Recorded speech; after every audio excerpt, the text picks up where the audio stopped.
바나바와 바울은 이제 본격적인 1차 전도 여행을 떠나게 됩니다. 지난주 말씀에서 보았듯이 성령님을 통해서 부르심과 세우심과 보내심을 받은 바나바와 사울의 일행이었죠. 그 모든 과정을 주님이 주관해 주십니다. 그리고 그들이 첫 번째로 도착한 장소는 구브로 섬이었습니다. 오늘 지도를 통해서 이 바나바의 1차 전도 여행의 경로를 함께 살펴보시겠습니다. 이 구브로는 바나바의 고향이었습니다. 살라미라는 곳에 이르게 되죠. 이곳에서 마가 요한을 먼저 수행원으로 두게 됩니다. 그리고 바보에 이르기까지 그 온 삶의 전역을 다니며 사역을 감당하게 되었습니다. 그리고 구브로 섬의 총독 서기오 바울이 회심하는 놀라운 일이 일어나게 되었습니다. 그리고 오늘 말씀에 이르러서는 바보에서 배를 타고 이제 북쪽으로 향하게 되죠. 이 해상 경로로는 280km 정도 되고, 또 땅에 도착한 다음에 버가에까지 더 들어가려면 20km를 육로로 나아가야만 했습니다. 장장 300km 정도 되는 여행길이었다라는 거죠. 그런데 여기서 큰 장애물을 만나게 됩니다. 수행원 마가가 예루살렘으로 돌아가게 된 것이죠. 그가 돌아간 이유는 여러 가지가 있겠지만 첫 번째는 향수병 때문이었을 것이라고 추정합니다. 그가 돌아갈 때 그가 떠나왔던 안디옥 교회로 돌아가지 않고 예루살렘으로 돌아가는 것을 보면 그의 고향으로 돌아갔기 때문에 그는 가족의 품이 그리워서 돌아갔을 것이라고 추정합니다. 두 번째는 바울 때문에 마가가 돌아갔다고 보기도 합니다. 이전까지는 이 모든 사역의 주도권을 바나바가 쥐고 있었습니다. 그런데 오늘 13절 말씀부터 보니까 사역의 주도권이 바울에게로 넘어가고 있는 것을 보게 됩니다. 지금까지는 바나바와 사울이라고 표기했는데 오늘 말씀을 보니까 이제 바울과 및 동행하는 사람들이라고 표현하는 것을 우리가 볼 수 있습니다. 전도 여행의 리더가 바뀌고 있는 것을 보게 되는 것이죠. 아마 바로 이전에 이 구브로에서 있었던 사역 때문일 수도 있습니다. 이 총독 서기오 바울이 회심할 때 바울이 활약한 모습을 보고 이 바나바가 그 주도권을 넘겨준 것일 수도 있습니다. 마가 요한은 이 전도 여행의 리더가 자신의 삼촌이었던 바나바에서 이 바울로 넘어가는 것이 그의 마음에 좋지 않게 여겨졌을 수 있습니다. 그래서 돌아갔다라는 것이죠. 그리고 세 번째로 돌아간 이유를 살펴보게 되면 그들이 오늘 말씀에서 보면 이제 버가에서 더 북쪽으로 올라가서 비시디아 안디옥에 이르게 됩니다. 그런데 이 여정이 굉장히 험난했다라고 합니다. 한번 사진을 보시겠습니다. 이 여정으로 가는 산맥을 만나게 되는데요. 바로 타우루스 산맥이 시작되는 지점에서 찍은 그러한 사진입니다. 어마어마하죠. 호모 나데시안이라는 강도떼들이 이 안에 도사리고 있었습니다. 성경학자들은 훗날 바울이 수없이 많은 강도떼를 만났다라고 고백하는 그 강도떼를 이 산맥을 지날 때 만났다라고 이야기합니다. 아마 마가 요한에게 있어서는 이 모든 여정이 목숨을 걸어야 되는 여정이 아니었을까 생각하는 것이죠. 겁이 났을 것입니다. 세 가지 이유를 나눴습니다. 이 중에 한 가지 이유일 수 있고 아니면 세 가지 모두 다 해당될 수 있습니다. 그런데 뒤에 마가를 전도 여행에 합류시키는 부분을 놓고 바울과 바나바가 심히 다투게 되죠. 그리고 갈라서는 이유를 보게 되면 이 마가 요한이 이탈한 사건이 그냥 간단한 사건이 아니라 굉장히 이 팀 안에서는 심각했던 일이었음을 우리는 짐작해 볼 수 있습니다. 여러분, 지금 이 바울 일행이 하고 있는 선교는요, 분명히 성령 하나님께서 파송하셨고 성령님의 인도하심을 받는 그러한 선교 여행입니다. 그 인도함을 받고 선교를 가는 길에 여전히 낙오자가 생기고 장애물이 있는 것을 보게 됩니다. 하나님이 보내시는 곳이라고 해서 어려움이 없는 것이 아닙니다. 험한 산맥이 있고요, 중요한 팀원이 이탈하는 과정이 있습니다. 그런데 이것이 정상적인 선교 여행이 되는 것입니다. 하나님께서 함께 하셔도 이런 일이 벌어진다라고 성경은 이야기하고 있습니다. 그리스도인의 삶의 여정에서도 동일한 일들이 일어나는 것이죠. 계속해서 장애물들이 있습니다. 팀원이 이탈하여 사기가 떨어진 일이 있고요, 힘들게 버가까지 왔는데 그 산맥을 지나야 하는 그러한 일들이 우리 앞에 다가와 있습니다. 그런데 성경은 계속해서 이것이 우리의 인생길임을 보여주고 있습니다.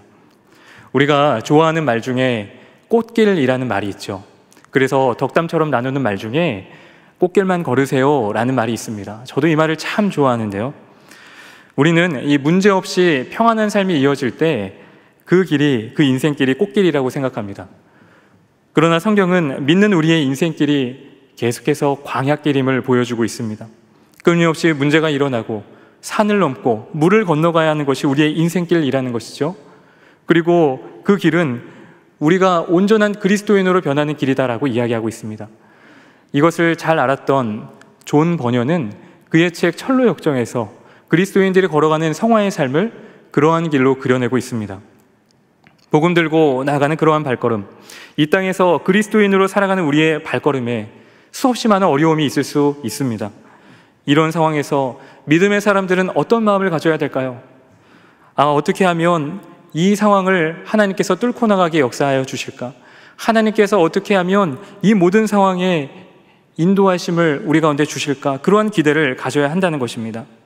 오늘 말씀 13절과 14절은 담담하게 그 여정을 그려내고 있습니다. 분명한 대조를 보여주고 있는데요. 지금 마가 요한이 이탈했습니다. 그리고 앞에는 험한 산맥이 주어져 있습니다. 바울은 심지어 지금 풍토병으로 인해서 그의 몸이 굉장히 좋지 않은 시간 가운데 있습니다. 그런데 바울 일행은 어떻게 하죠? 오늘 14절 말씀은 말합니다. 그들은 버가에서 더 나아가라고 말씀하고 있습니다. 담대하게 걸어가는 것이죠. 누구를 의지해서 걸어갈까요? 오늘 성령 하나님을 의지해서 걸어가고 있는 것을 보여주고 있습니다. 오늘 성령 하나님께서 바울 일행을 등 떠미시는데요, 분명히 사람이 할 수 있는 전도여행 길이 아니었습니다. 주권적으로 역사하시는 성령 하나님의 일하심이 오늘 바울 일행 가운데 있다는 것이죠. 전적으로 바울과 바나바를 통해 복음의 빛을 전하기 원하시는 하나님의 주권적인 역사가 오늘 말씀 가운데 나타나고 있습니다. 이 놀라운 하나님의 주권은요, 이들이 비시디아 안디옥에 도착해서도 마찬가지로 이어집니다. 안식일이 되었습니다. 바울 일행은 이제 회당에 가게 되죠. 그리고 그곳에 앉았습니다. 유대인에게 있어서 이 회당은요, 굉장히 특별한 장소였습니다. 회당에서 모든 일들이 다 이루어진다고 보아도 좋습니다. 결혼도 하게 되고요, 회의도 하게 되고 중요한 일정도 회당에서 감당합니다. 특별히 안식일에 회당에서 드리는 예배는 아주 특별한 예배로 드려지는데요, 이제 회당장들이 일어나서 먼저 말씀을 읽습니다. 두 군데 말씀을 읽는데 첫 번째로는 율법서의 말씀을 읽습니다. 토라죠. 그리고 예언서의 말씀을 이어서 읽습니다. 이건 느비임입니다. 이 두 말씀을 읽고 나서 이제 회당장들이 일어나서 그 말씀을 바탕으로 누군가 이 말씀을 배경으로 말씀을 전해줄 사람이 없는지를 묻습니다. 이것이 설교에 해당하는 부분이죠.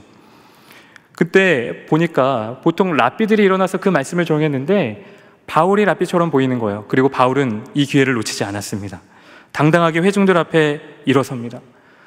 바울이 회중들 앞에 일어섰습니다. 그리고 회중들을 보게 되니까 두 부류의 사람들이 있었습니다. 한 부류는 이스라엘 사람들, 이들은 유대인들이죠. 그리고 하나님을 경외하는 사람들이라고 되어 있습니다. 하나님을 경외하는 사람들은 이방인이지만 유대교로 편입된 사람들을 말하는 겁니다. 그리고 바울이 이들 앞에서 이제 하나님의 말씀을 전하는데 바울의 첫 설교가 오늘 본문 17절부터 41절까지 25절에 걸쳐서 이어지고 있습니다. 이것이 바울의 첫 설교였던 것이죠. 바울이 말을 하기 시작합니다. 먼저 유대인들이 거부감 없이 들을 수 있는 말씀으로 시작을 합니다. 17절에 보면 하나님이 우리 조상들 이스라엘을 택하셨다 이렇게 말씀하고 있습니다. 이것은 선민이고 선택받았다라는 그러한 말씀이죠. 유대인들이 너무나도 듣기 좋아하는 말씀입니다. 그들이 듣기 좋아하는 말씀으로 관심을 집중시킵니다. 그리고 나서 족장시대 이야기를 하고 출애굽시대와 광야시대와 가나안 정복시대, 그리고 사사시대야 마지막 왕정시대를 이야기하면서 사울왕과 다윗을 이야기하고 있습니다. 아마 말씀에 기록된 것보다 상당 부분 더 많은 시간을 할애하며 이야기했을 것입니다. 그리고 나서 오늘 23절에 보니까 누구를 증거하고 있을까요? 바로 예수님을 증거하고 있다는 것이죠. 오늘 23절 말씀 너무나도 중요한 말씀인데요, 우리 한 목소리로 같이 읽어보도록 하겠습니다. 하나님이 약속하신 대로 이 사람의 후손에서 이스라엘을 위하여 구주를 세우셨으니 곧 예수라. 아멘. 여기서 이 사람이 누구일까요? 다윗이죠. 하나님이 약속하신 대로 다윗의 후손에서 이스라엘을 위해서 예수님을 세우셨다라고 복음을 전하고 있습니다. 바울의 설교의 핵심은 예수님이었습니다. 이어지는 바울의 설교를 보게 되면 예수님의 십자가 지심, 또 그 십자가에서 부활하심을 말씀하고 있습니다. 그리고 우리의 구주 되심과 그리스도 되심과 그 예수님이 십자가 안에서 우리의 모든 죄를 사해 주시고 우리를 의롭게 하여 주셨다라고 바울은 복음을 증거하고 있습니다. 그리고 38절과 39절에 와서 이제 설교가 끝이 나게 되는데요, 결론을 이렇게 말씀하고 있습니다. 제가 읽어드리겠습니다. 그러므로 형제들아, 너희가 알 것은 이 사람을 힘입어 죄사함을 너희에게 전하는 이것이며, 또 모세의 율법으로 너희가 의롭다 하심을 얻지 못하던 모든 일에도 이 사람을 힘입어 믿는 자마다 의롭다 하심을 얻는 이것이라. 아멘. 말씀에서 두 가지를 강조하고 있습니다. 오직 예수님으로만 죄사함을 받을 수 있고, 오직 예수님으로만 의롭다함을 받을 수 있다는 거죠. 인간의 실존이 가지고 있는 가장 큰 문제는 죄사함의 문제입니다. 예수님을 통해 우리의 모든 죄가 사해졌습니다. 그리고 나서 하나님 앞에 우리가 어떻게 의롭게 설 수 있을까요? 동일하게 예수님으로 말미암아 우리는 의롭게 설 수 있다는 거죠. 여러분, 이것이 복음입니다. 여기서의 의는 무엇일까요? 바로 하나님과 인간의 관계를 말씀하고 있습니다. 하나님이 우리를 의롭게 여기셨다는 것은 하나님과의 좋은 관계를 회복시키셨다는 것을 말씀하고 있습니다. 예수님을 믿는 믿음으로 말미암아 그 관계가 회복되었을 뿐만 아니라 오직 예수님으로 말미암아 하나님께 나아갈 수 있음을 오늘 바울은 담대하게 설교하고 있습니다. 그런데 이것은 회당 안에 있는 유대인들에게 엄청난 충격을 주었던 그러한 말씀입니다. 왜냐하면 유대인들은 율법을 행함으로, 율법으로 말미암아 하나님께 구원을 얻을 수 있다, 하나님께 나아갈 수 있다라고 주장해 왔기 때문입니다. 그들의 신앙의 근간을 흔드는 바울의 설교였던 것이죠. 불편합니다. 그리고 분노하기 시작합니다. 뒤에 나오는 말씀이지만, 그래서 이 유대인들은 경건한 귀부인들을 선동하고 또 유력자들을 선동하여서 이 바울 일행을 그 도시에서 내쫓아 버립니다. 오늘 우리가 보게 될 때 이 바울의 설교의 놀라운 점은요, 바울이 지금 자신의 이야기를 하고 있지 않다라는 거예요. 그가 얼마나 할 수 있는 이야기가 참 많았을까요? 여러분, 저는 당대 최고의 지성인 가말리엘 밑에서 훈련받은 사람입니다. 제가 배운 이러한 사람입니다. 이런 이야기를 하지 않습니다. 그리고 그가 능통했던 수사학을 쓰지도 않습니다. 그저 담담하게 예수님의 십자가와 부활만 전하고 있는 바울을 보게 되죠. 그리고 놀라운 것은 이 바울의 설교가 스데반의 설교와 놀랍도록 닮아있다는 점입니다. 영안이 열리니까 그때 무심코 들었던 그 설교가 그의 마음속에서 살아 역사하게 되는 것이죠. 바울의 설교가 얼마나 뜨겁고 얼마나 영향력 있는 설교였는지 이제 놀라운 일이 일어나기 시작합니다. 사람들이 반응하기 시작하는데요, 다음 안식일에도 말씀을 전해달라고 이야기합니다. 그때까지 기다리지 못하는 사람들이 있었습니다. 그래서 바울의 설교가 마치자마자 바울과 바나바 앞에 달려와서 계속해서 더 말씀을 들려달라고 이야기하는 그런 시간들이 있었습니다. 그리고 하나님의 은혜 가운데 있으라 권면하게 되죠. 드디어 다음 안식일이 되었습니다. 이미 바울 일행이 왔다는 것과 바울의 설교가 입소문을 타고 퍼져간 거예요. 44절에 보니까 거의 도시의 모든 시민이 나아왔다라고 이야기하고 있습니다. 누가는 그렇게 증언하고 있어요. 비시디아 안디옥은요, 작은 도시가 아니었습니다. 아마 그들이 모였기 때문에, 다 모였기 때문에 회당 안에서 모일 수 없었을 것입니다. 그래서 도시 안에 있는 넓은 공터나 아니면 극장 같은 곳에서 바울이 또 동일한 말씀을 전하게 됩니다. 그런데 그 가운데서도 영적 기가 닫힌 사람들이 있었습니다. 이 무리들을 보고 시기가 그 마음속에 가득하게 되죠. 바울을 비방합니다. 그것을 통해 우리는 또 무엇을 보게 될까요? 이 복음을 전하고 있는 귀한 사역의 현장에서도 장애물을 만나게 된다는 사실입니다. 그럼에도 불구하고 바울과 바나바는 담대하게 복음을 외칩니다. 46절에서 말하죠. 먼저 너희들에게 복음을 전했지만 너희가 듣지 않아서 이방인에게로 향한다라고 말씀합니다. 그리고 나서 47절에 이러한 말씀을 주고 있습니다. 주께서 이같이 우리에게 명하시되 내가 너를 이방의 빛으로 삼아 너로 땅끝까지 구원하게 하리라 하셨느니라. 아멘. 바울과 바나바는 알았습니다. 주님께서 우리를 이방의 빛으로 삼아 땅끝까지 구원을 얻게 하신다라는 거죠. 이것을 알았기에 바울과 바나바는 그 험난했던 타우루스 산맥을 넘을 수가 있었습니다. 그리고 비시디아 안디옥에 도착하자마자 그들의 마음과 그들의 몸을 책일 여유도 없이 하나님의 말씀을 담대하게 전할 수 있었고, 그리고 심지어 그들을 비방했던 사람들을 향해 담대하게 나아갈 수 있었다는 사실입니다. 결국 어떻게 될까요? 본문 48절과 49절은 이렇게 말합니다. 이방인들이 듣고 기뻐하여 하나님의 말씀을 찬송하며 영생을 주시기로 작정된 자는 다 믿더라. 주의 말씀이 그 지방에 두루 퍼지니라. 아멘. 오늘 말씀을 기도하면서 준비하며 나아갈 때 하나님께서 제 마음 가운데 계속해서 도전을 주시는 한 단어가 있었습니다. 그것은 바로 48절의 작정이란 단어입니다. 여러분, 이것이 누구의 작정일까요? 하나님의 작정이죠. 하나님의 주권을 말하고 있습니다. 하나님이 하셨다라는 것이죠. 여러분, 하나님이 하시면 그대로 이루시는 분이심을 여러분 믿으시기를 바랍니다. 바울의 설교에도 이것이 그대로 나타나 있습니다. 그가 설교에 서두를 열어갈 때 각 동사마다 어떠한 주어가 연결되어 있는지 한번 다시 보시기 바랍니다. 17절부터 이어지게 되는데요, 동사를 보면 주어가 어떠한지를 우리가 볼 수 있습니다. 하나님이 택하시고, 하나님이 광야에서 인도해 주시고, 하나님이 가나안 땅에서 인도해 주시고, 하나님이 사사를 주시고, 하나님이 왕을 주시고, 하나님이 예수 그리스도를 주셨습니다. 말씀하고 있습니다. 여러분, 오늘 우리도 마찬가지죠. 저와 여러분의 삶의 주어가 누구십니까? 하나님이 하셨다라는 이 고백이 여러분의 삶 가운데 있으신가요? 혹시 내가 내 삶의 주어가 되어서 살아가고 있진 않으십니까? 하나님이 하셨습니다. 하나님의 약속대로 예수님을 보내주셨습니다. 하나님의 약속대로 예수님을 통해 우리를 모든 죄를 사해 주시고 우리를 의롭게 해주셨습니다. 하나님이 하셨습니다. 오늘 바울은 이것을 외치고 있습니다. 바울의 설교가 끝났습니다. 그런데 바로 열매가 나타나죠. 반응하는 사람들이 늘어나기 시작합니다. 분명히 주변에서 이 바울과 바나바를 칭찬하고 인정하는 그런 목소리들이 굉장히 많았을 것입니다. 자신의 공로를 인정하기도 하고요, 또 어깨가 으쓱 올라갈 법도 한데 바울은 이야기합니다. 하나님이 저를 이방의 빛으로 삼으셔서 땅끝까지 구원을 받게 하셨습니다.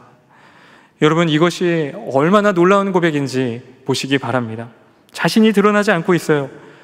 삶의 주어가 하나님이 되어서 복음을 전하고 있는 바울의 모습을 우리는 보게 됩니다. 바울은 어떠한 삶의 환경 속에서도 그의 삶의 주어가 하나님이셨기 때문에 어떠한 장애물이 다가와도 담대하게 복음을 전할 수 있었다라는 거죠. 그런데 이 빛이 비단 바울에게만 주어져 있을까요? 그렇지 않습니다. 하나님은 오늘도 저와 여러분을 복음을 전할 빛의 자녀로 부르셨음을 믿으시기 바랍니다. 어디를 빛내는 것일까요? 바로 우리의 가정과 일터와 세상을 빛내는 것입니다. 하나님은 저와 여러분을 그곳으로 보내셨습니다. 그곳에서 선교적 교회가 되어 선교적 삶을 살아가게 하십니다. 주의 빛을 비추는 사명자로 우리를 쓰시는 것이죠. 그것은요, 때로 우리가 생각하는 꽃길이 아닐 수 있습니다. 성령 하나님은 우리를 날마다 꽃길로만 인도해 주시는 분이 아니라 때로 인간적인 연약함과 수많은 변수들과 절망적인 그 환경에 기꺼이 맞서게 하시는 분이십니다. 그 길 걸어감에 있어서 때로 예기치 않은 질병이 우리 가운데 찾아올 수 있고, 가정의 문제가, 자녀들의 문제가 생기기 시작합니다. 때로 우리의 직장에 문제가 생기고 관계에 문제가 생깁니다. 때로는 감당할 수 없는 재정의 문제가 생기기도 합니다. 그 문제가요, 오늘 바울 일행이 마주한 정말 높고 험해서 나아갈 수 없을 것처럼 보이는 타우루스 산맥처럼 우리 가운데 다가오게 될지도 모르겠습니다. 그럼에도 하나님은 우리가 그 복음의 빛을 비춰내도록 모든 상황과 삶을 인도해 주신다는 사실입니다. 여러분, 우리가 걸어가는 이 모든 걸음은 우리 혼자 걸어가는 걸음이 아님을 여러분 기억하시기 바랍니다. 물론 타우루스 산은요, 높고 험합니다. 그런데 오늘 마가 요한의 시선은 딱 그 산을 보는 시선까지였습니다. 그냥 산만 보고 돌아갔다는 것이죠. 그런데 바울과 바나바는 더 높은 곳을 바라봅니다. 바로 그 타우루스의 산맥을 만드신 창조주 하나님을 보는 것입니다. 우리의 영적 시선을 높게 드는 것이죠. 복음 들고 걸어가는 이 길, 하나님께서 나의 삶의 모든 길을 주관해 주신다 믿고 확신하는 것입니다. 그러기에 그 길을 담대히 걸어갈 수 있었습니다. 바울 일행이 그러했듯이 수많은 복음의 증인들의 수고로 인해서 우리에게도 복음이 전해지게 되었죠. 우리도 그 은혜에 빚진 자들입니다. 특별히 아펜젤로 선교사님이 이 땅에 들어와 하나님께 처음 드렸던 그 기도문을 살펴보게 되면 선교사님께서 어떤 마음으로 이 땅에서 사역을 감당하셨고 어떤 마음으로 우리 교회에서 복음을 전하고 섬기셨는지를 잘 알 수 있습니다. 아펜젤로 선교사님은 1885년 4월 5일 제물포에 도착한 즉시 자신의 도착 사실을 본국에 보고하면서 이렇게 기도하셨습니다. 우리는 부활주일에 여기 왔습니다. 오늘 죽음의 철장을 부수신 주님께서 이 백성을 얽매고 있는 줄을 끊으시고 그들로 하나님의 자녀들이 얻는 빛과 자유를 얻게 하소서. 아멘. 선교사님의 기도에 담겨져 있는 이 철장을 부수신 주님, 이것은 오늘 바울이 설교 가운데 인용했던 시편 2편에 나오는 그러한 말씀입니다. 하나님의 아들이신 예수 그리스도를 나타내고 있는 말씀입니다. 선교사님도 동일한 말씀을 묵상할 때 깨달은 것이죠. 하나님께서 예수 그리스도로 말미암아 이 땅에, 이 나라에, 이 민족에 어둠과 사망의 권세를 물러가게 하여 주시고 빛과 자유를 주실 것이라는 확신입니다. 동일한 빛과 소망을 주시는, 소망을 전하는 그러한 확신을 얻게 되었던 것이죠. 여러분, 오늘 이 사명은 동일하게 우리에게로 이어집니다.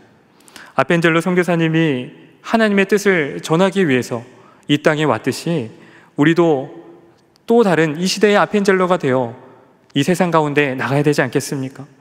하나님께서 가라고 명하신 그곳에 나아가서 복음을 전하며 주의 빛을 비춰야 되지 않을까요?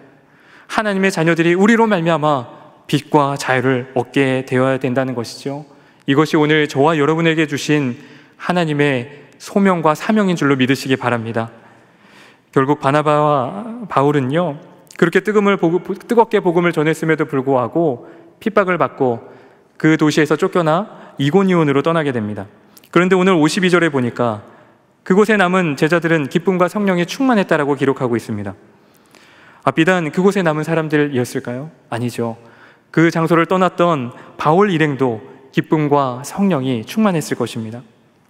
여러분, 어떠한 박해가 있어도, 어떠한 장애물이 있어도 복음은 흘러가게 된다는 것을 오늘 말씀을 통해 보게 됩니다. 왜일까요? 우리 하나님께서 오늘 저와 여러분을 복음을 전할 도구 삼기로 작정하셨기 때문입니다. 때로 우리 인생 자체가 너무 캄캄해서 사명을 생각할 겨를도 없이 한 치 앞도 보이지 않을 때가 있습니다. 그래서 지금 어디로 가야 하는지 보이지 않을 때가 참 많이 있죠. 그럴 때마다 저는 한 시가 떠오릅니다.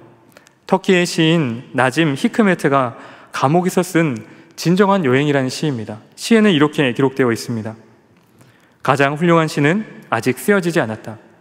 가장 아름다운 노래는 아직 불려지지 않았다. 가장 빛나는 별은 아직 발견되지 않았다. 무엇을 해야 할지 더 이상 알 수 없을 때 그때 비로소 진정한 무엇을 할 수 있다. 어느 길로 가야 할지 더 이상 알 수 없을 때 그때가 비로소 진정한 여행의 시작이다. 여러분, 우리가 무엇을 해야 될지 알 수 없을 때 그때 하나님이 일하기 시작하십니다. 우리가 어디로 가야 할지 더 이상 알 수 없는 그때 비로소 하나님이 일하기 시작하십니다. 왜냐하면 우리의 무능력을 깨닫게 되는 그 순간에 우리의 삶의 주어가 나 자신에서 하나님으로 바뀌게 되기 때문입니다. 하나님을 믿는 우리에게도 절망적인 일이 생길 수 있습니다.